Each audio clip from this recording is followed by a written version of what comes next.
This is the IZIP E3 Vibe, and it's a fairly rare electric bike. I'm doing this review in late 2014. They don't really even sell these anymore, but I wanted to, just cover it. I've actually looked at the original version. This is sort of an updated version that comes with a lithium ion battery pack that's much lighter, longer lasting.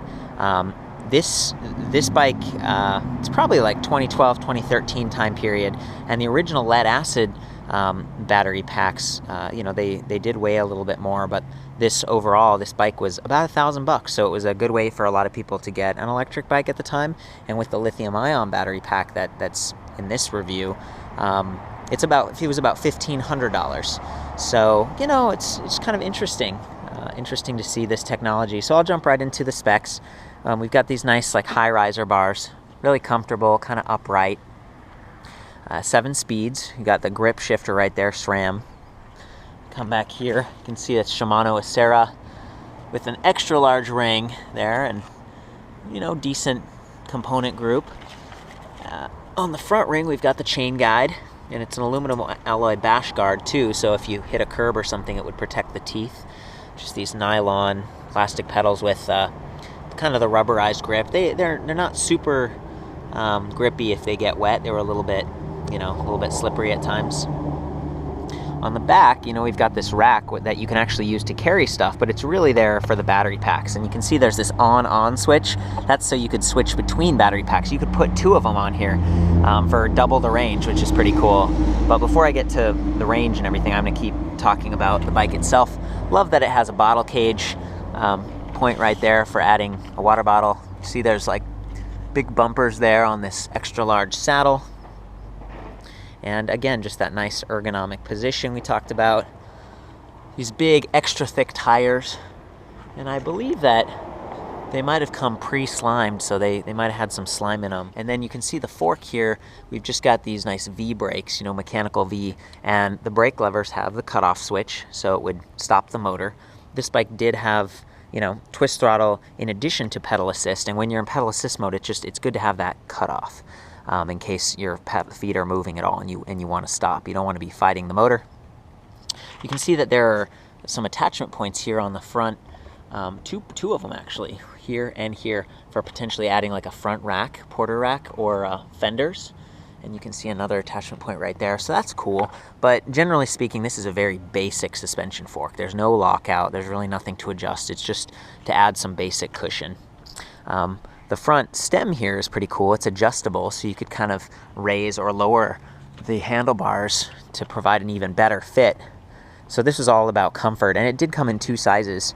There was a 17-inch, which is what we're looking at here with the step-through, so super easy to mount like that. And then there was an 18.5-inch high-step version, and I actually got a picture of that here.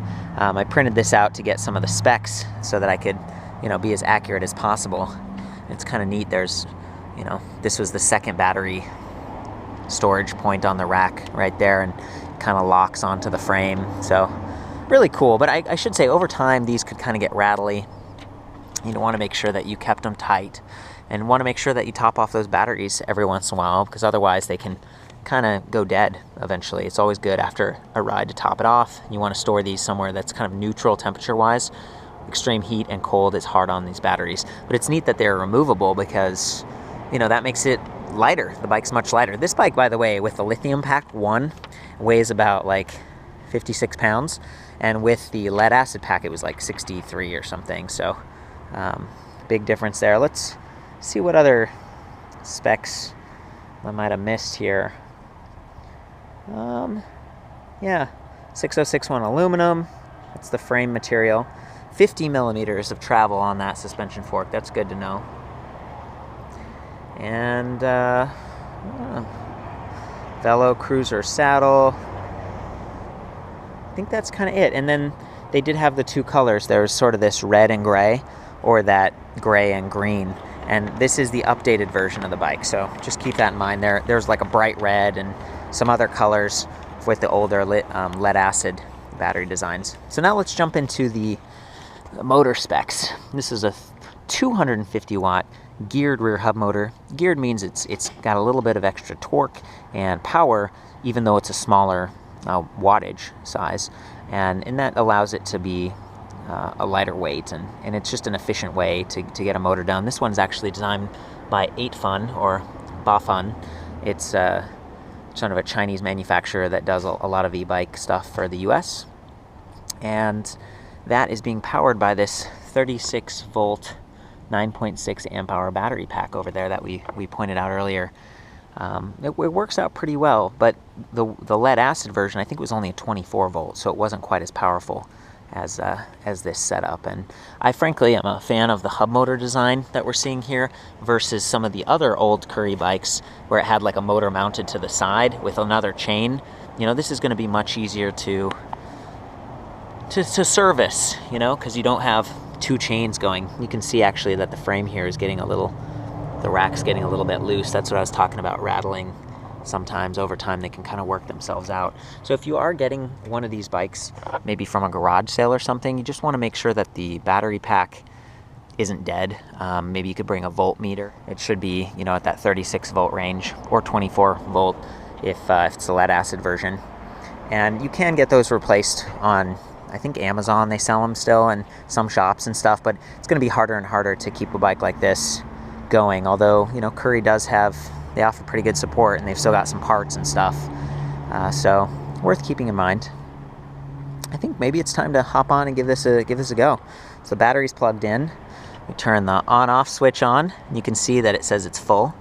It's just 3 LEDs. This is a voltmeter, so it's a very sort of like, it's like a guesstimate. It's not as accurate as like an LCD display panel with your speed and other information. And you can switch between pedal assist and twist and go. So tag, twist and go, is just the throttle. Twist it and go. Pedal assist uses these sensors down here. There's like 6 magnets, and as the pedals turn, the magnets pass this sensor down there, and that sends a signal to the motor to activate. So it's very simple, and these days, 2014 and beyond, they have a lot of sensors have like 12 magnets. And you know, it's more accurate, it's more responsive, and so it starts and stops quicker. That's a benefit. But for a cheap bike like this, you know, that's a little bit older, that wasn't too bad. Hey, so I'm hopping on. I'm gonna do the throttle, and you can hear what the motor sounds like.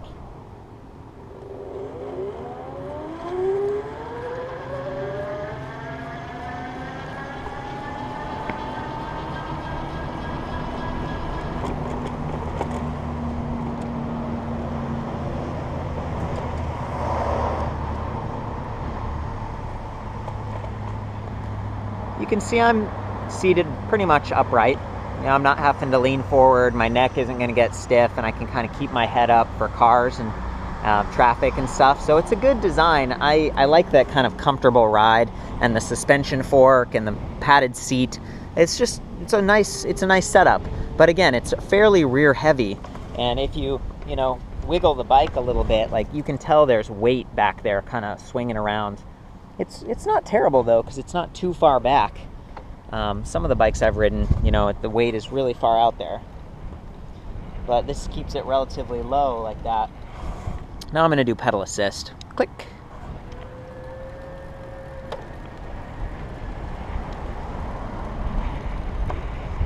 Not really feeling a whole lot of support.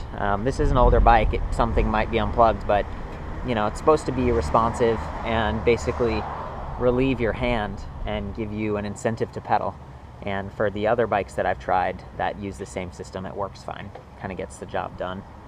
I think, let's see if, oh, there we go, now it's working.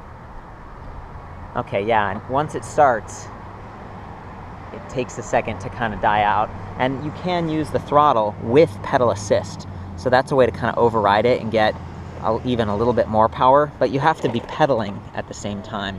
There we go.